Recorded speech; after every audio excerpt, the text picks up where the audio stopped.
Shalom from Jerusalem. This is TV7's Israel at War update.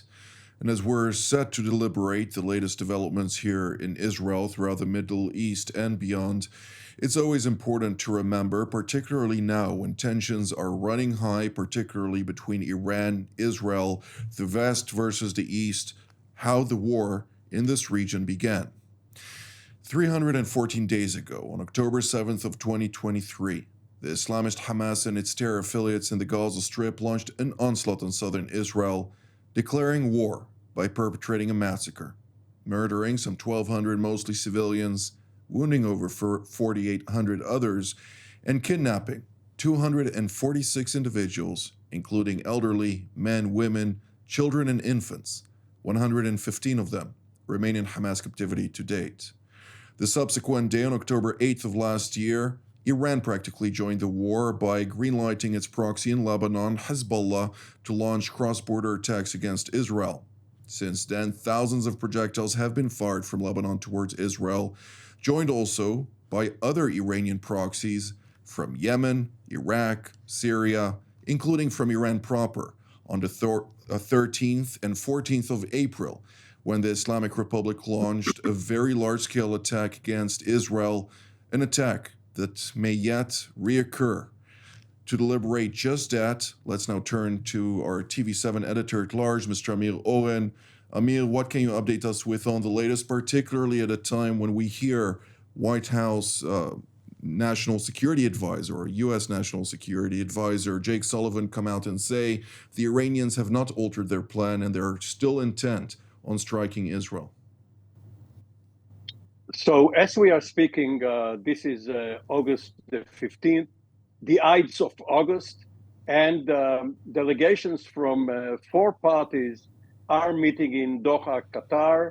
These are negotiators from the United States, Israel, Egypt, and Qatar itself, the host. And it is not yet clear whether the 5th party, Hamas, has sent anyone to indirectly bargain with those parties which have no direct contact with it, namely Israel and the United States.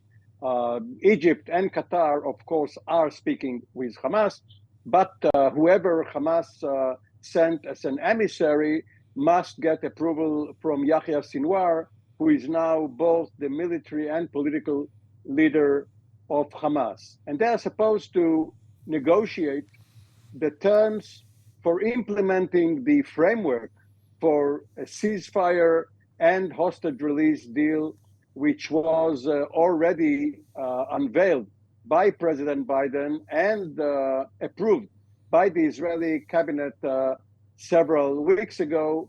But obviously, there are always obstacles, especially during the endgame. Now, Israel is still fighting a war of attrition on 3 fronts. And it's a mark of the time that what used to be a major news story is now being reported in Israel as if it is an afterthought. There are clashes in Gaza, 3 divisional headquarters with several brigades or battalion combat teams are still having firefights, exposing tunnels, dismantling Hamas in all sectors of the Gaza Strip. In the West Bank, both special forces and the Air Force are battling terrorist cells. And along the Lebanese border, there are these exchanges of blows between Israel and Hezbollah. Later on, if I do have a minute or two, I'll say something about the very public nature of the signaling which goes on both internally in Israel between the various echelons and between Israel and Hezbollah. Thank you, Amir. I think it's important to note a couple of things. One, it is quite amazing, as you mentioned, with regard to the Gaza Strip. Raging battles are taking place with recorded numbers of over 200 terror operatives killed in the past 72 to 100 hours, the past 100 hours, namely from Monday to date. So it indicates that the IDF, even though it is operating on a low intensity, intelligence driven, pinpointed focus, the 98th, 162, and other divisions operating in the vicinity of the Gaza Strip in the separate areas are very, very successful in targeting Hamas and continuing to eradicate the Islamist group's grip over the Gaza Strip. But on the northern front, it seems like things don't really alleviate at this point. Amos Hochstein concluded his visit to Beirut, met with a number of representatives, but after his departure, we hear the deputy leader of Hezbollah, namely Naim Qassem, coming out and saying that his visit was merely a charade and that he didn't bring any new proposals or any incentives for this Iranian proxy to alleviate its intentions or de-escalate the heightened tensions that may potentially spark miscalculation of an all-out conflagration. And with regard to that, I'd like to turn to Madrid, Spain, where we're joined by Dr. Rafael Barraji, formerly Spain's national security advisor and currently CEO of Worldwide Strategy. It's good to see you, Rafael, once more. Pleasure. I'd like to ask you to comment on the latest developments, particularly on the northern front, but feel free, of course, also to add your thoughts to the remarks made about the negotiations and the situation in Gaza. Well, let me start with the second part of the negotiation. I think, as we tend to say, cemeteries are full of well-intentioned people, no? And I think the Biden administration, though well-intentioned, has made a major mistake this week when linking any potential attack from Iran to Israel to a ceasefire in Gaza. I think that's a grave mistake because it's giving Sinwar no incentive whatsoever to reach a deal, because what Sinwar wanted from the very beginning was a full-out war against Israel in the region. And if the Biden administration is saying if there is no ceasefire, there will be an attack from Iran, he will wait, because that's what he wanted. No? I think that's a major mistake that has to be corrected, independently of the administration sending submarines, carriers, or whatever. I think on the diplomatic front, America is wrong and has to correct herself as soon as possible on that. On the northern front, I think the situation is again the same. No, they take one of the chair, we take one of the coaches, whatever. Is this kind of retaliation plus carried out by Israel? But there is a school of thought that defends that Nasrallah has changed his mind a couple of months ago, saying that the social and economic cost that he's imposing on Israel is far greater than the cost that Israel is having on their ranks and commanders. So the 400 militants of Hezbollah killed in retaliation of attacks are less costly for him than the cost imposed on Israel, who has 7,000 people displaced, an economic area paralyzed, and no man's land in their own soil. So I think that's the reality, and that's why maybe even a ceasefire in Gaza may not bring a full stop of the operation of Hezbollah in the north part of Israel, I'm afraid. Even after you noted that it was 2 months when he stated that, but since then, Said Mohsen or Fouad Shukr, the chief of staff of Hezbollah, has been killed. Additional senior officials in the Hezbollah ranks have also been killed. For 10 months, degrading Hezbollah's capabilities, some may say that the quantity of precision-guided munitions that were depleted from this Iranian proxy's arsenal has diminished significantly. Is that not also within its calculus?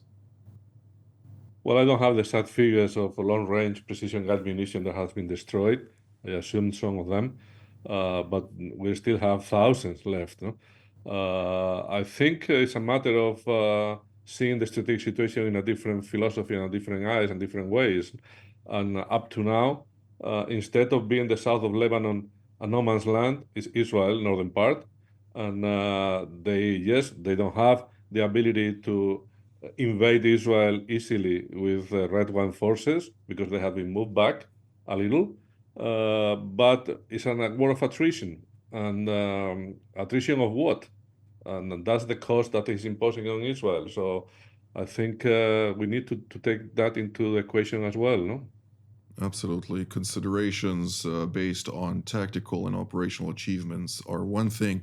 This needs to be a strategic deliberation that provides a paradigm shift in the current equation that is not in Israel's favor, if I may add. But let's now turn to the commander of the Israeli Air Force Task Force for Air and Missile Defense, namely Brigadier General in Reserve Doron Gavish. It's good to see you, General.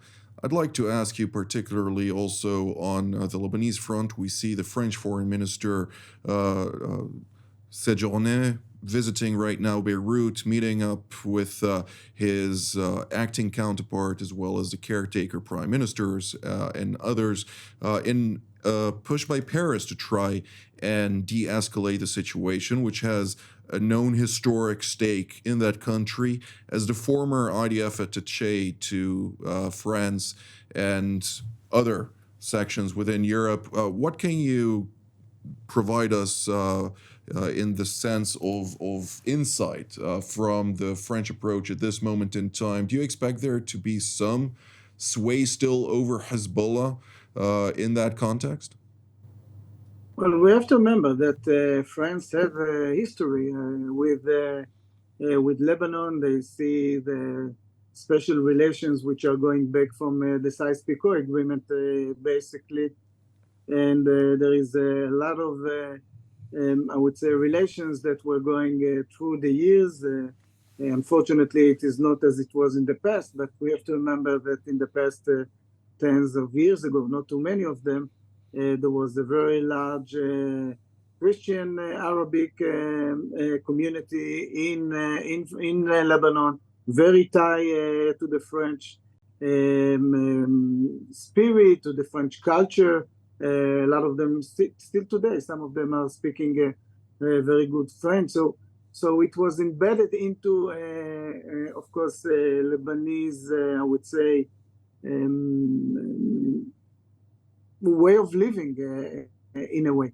But with the time, of course, and what is happening with the Hezbollah, the story is completely different today. And unfortunately, we don't really see the real influence that France have over the Hezbollah. Hezbollah have a completely different agenda. It is not the same agenda as the Lebanese who are supporting France and vice versa. But if something would be able to be done by them, and they would be able to bring an agreement that at the end of the day would be correlated with the United States, and that would take us back to the decision, to the 1701 and so on, of course, we would all be happy. I'm not sure that this is what would happen. It is not my estimation, but let's be optimistic. Unfortunately, we see the Hezbollah, the way that he is behaving in the last 10 months. We have to remember, you always say it in the beginning of this show, coming back and reminding everyone how this war started. And same with the Hezbollah, of course. 2 days after the invasion by the Hamas, the Hezbollah decided that they are supporting the Hamas. And since then, we see UAVs, we see rockets, thousands of projectiles coming from Hezbollah toward Israel with not a good reason. So their agenda is basically against Israel, purely the idea of us not being part of this Middle East. And they found from their own reasons that this is a good time. I'm not sure that they want to go to a full-scale war. I think that they understand that they have a lot to lose. And this is also tied to what you were saying again on the first part of this update. I think what we hear from the United States, it is from one hand diplomatical, let's say, way of working or trying to do something on the diplomatical side. But then there is also the military side that we see here a vast number of United States soldiers. We are talking about almost 10 times if we amount of soldiers in the region. We have ships from Navy or from CENTCOM in the region, and lately, and this was, I think, for the first time that the United States decided also to indicate where exactly their submarine is in the area, which is something that they never do. And we have to remember that submarine, this is not defensive in nature. This is basically an offensive one. So we don't know what would happen in Lebanon, but it looks that the intentions are there, and we hear it again. You mentioned it also from the Iranian. So I'm not very optimistic about all those efforts, and I think that we have to prepare ourselves in the defensive and also in the offensive. All right, let's shift gears, Mr. Oren. When we're talking about the Islamic Republic of Iran, where do we stand right now? Well, maybe it is worth a PhD dissertation, or at least a think tank study. This test case of public signaling, which, of course, is in tune with what may be happening between mediators or in back channels. There was this item coming out of Tehran the other day saying that if there is ceasefire in Gaza, they may not retaliate, or to put it in a negative way, they will retaliate unless there is a ceasefire. Now, both the Iranian leadership and Hezbollah Secretary General Hassan Nasrallah have vowed retaliation. They are going to lose face if they don't follow up on their threats. So they may be trying to find some way to explain why they are not doing it, or at least why not yet. And as part of this signaling, there was a very interesting move by the Israeli Defense Forces.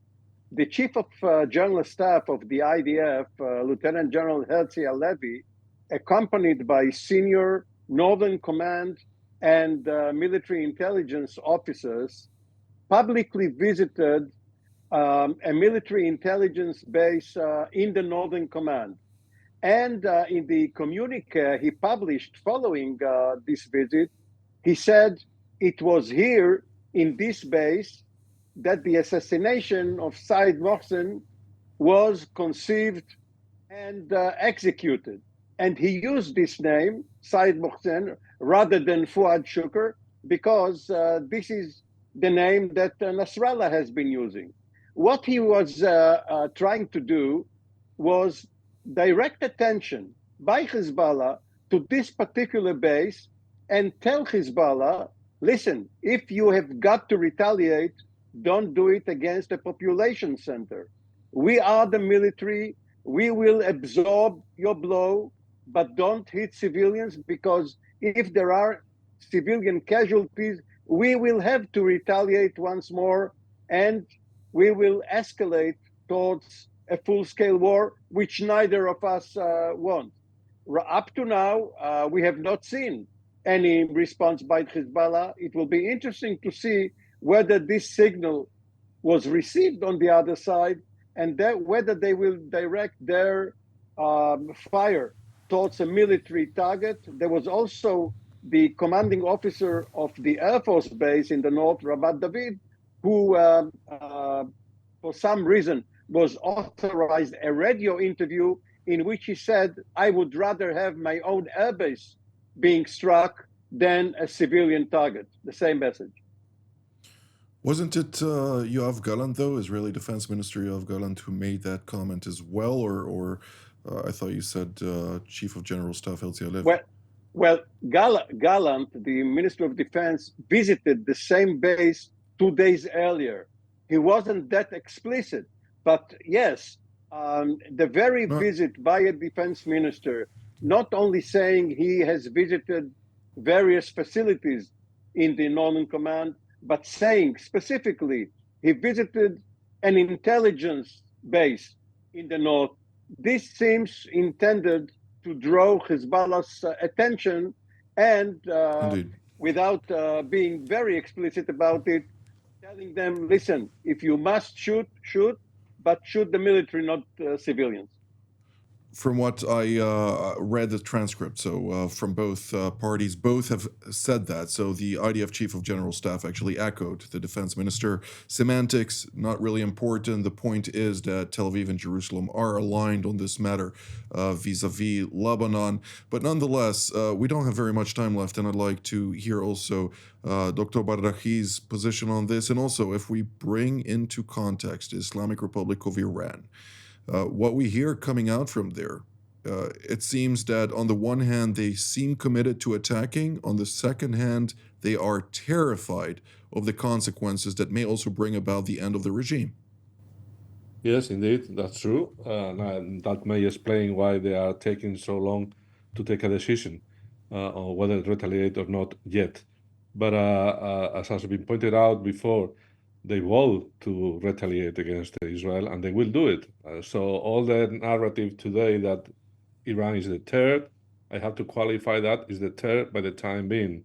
But don't be complacent, because at some point, I don't know if in a month, 6 months, or a year, they will do something directly linked to their ambitions of retaliation against Israel. So the only way to get out of this terrible situation and equation is to change completely the strategy. It's not about containing Iran anymore. It's about rolling back. I think the regime is fragile, internally divided, domestically in question. The economy is not so good. And if we can put back all the sanctions on the table, they will have an impact on the survivability of the regime in the medium term, no? And with all the military options on the table, even more. So I think we need to rethink the approach we have been holding in the last years about Iran, because the regime is not eternal, can be changed and will be changed.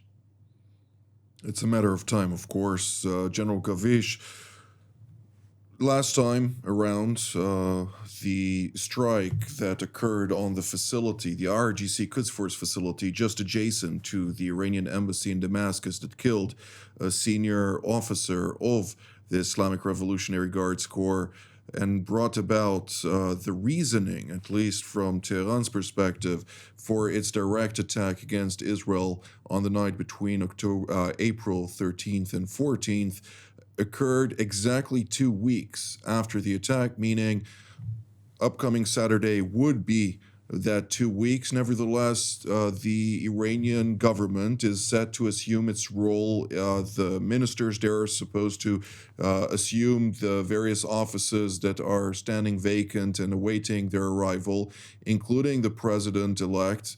What are we to make out of that? Will Iran attack on the same day that it supposedly has a new government in office that is supposed to reform the entire economy and allow it to survive in the harsh conditions that are currently and are expected to even become worse in the months ahead? Well, we don't know. This would be a decision between the 2 years of the leader of Iran. There were so many estimations. We heard at the beginning that the French asked them to wait until the Olympics, and then it was said that it would be in Tisha B'Av, which is a holiday here for us as an Israelis, and now maybe 2 weeks as it was before. So I don't really think that no one really know other than him when it would happen. The only thing that we hear again and again that they want to do something, that they are planning to retaliate, and we have to be prepared to it. Unfortunately, if it would take more than it took before, like 2 weeks, this is what it would take. And the only thing that I would say here is that the differentiation between us as a military and the civilians of Israel. I think that for them, and I said it already, the leader of Hezbollah and also the Iranians, that just by terrorizing the civilians here in Israel, this is part of what they wanted to gain. So I think that the civilians of Israel, they all know that we are unfortunately over 10 months already in war, they prepare what is being needed to be prepared within the shelter and so on. Of course, they should be alert, but basically going back to what is being needed to do with their lives, unless there would be any other announcements by the Israeli Home Front Command. And this is for the civilians. For us as a military, we have to be fully prepared 24/7, that an attack could come as a surprise.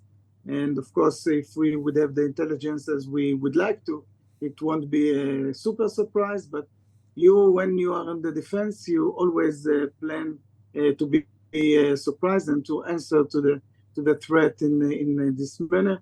And the last thing that I would say, and would emphasize again, that Israel is prepared not only on the defensive side, but also on the offensive. And if it would be strike Israeli or attacked, Israel is going to strike back either in Lebanon or in Iran, whatever it would be needed.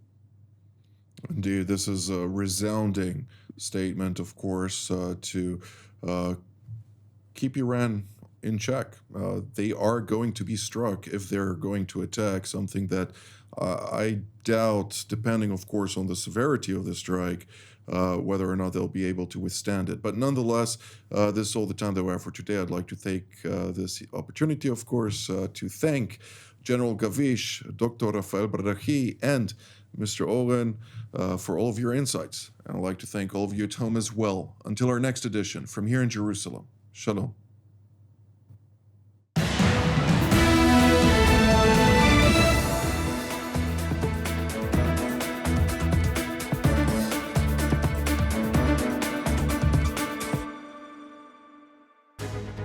My name is Doron Gavish, and my background, 30 years of serving in the Israeli Air Force. My last job, I was the commander of the Israeli Air and Missile Defense during the introduction of the Iron Dome to the defense of Israel. All of this allows me really to be part of the team here in TV7.